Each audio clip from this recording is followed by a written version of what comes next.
How to see your first Instagram message. This tutorial shows you how to find the earliest message in a conversation on your Android device. First, open the Instagram app on your Android device.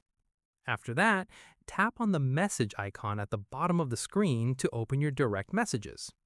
From there, open the conversation you want to search through.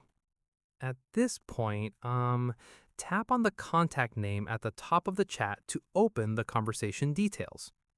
In the next step, tap on Search in Conversation to open the search bar. Following this, type in a common word like hi or hello, since most conversations start with a greeting. Once done, scroll all the way down to the bottom of the search results to find the oldest message. Finally, tap on it to jump directly to the very first message in that conversation. And that's it. If this Instagram guide helped you find your first message, give it a like.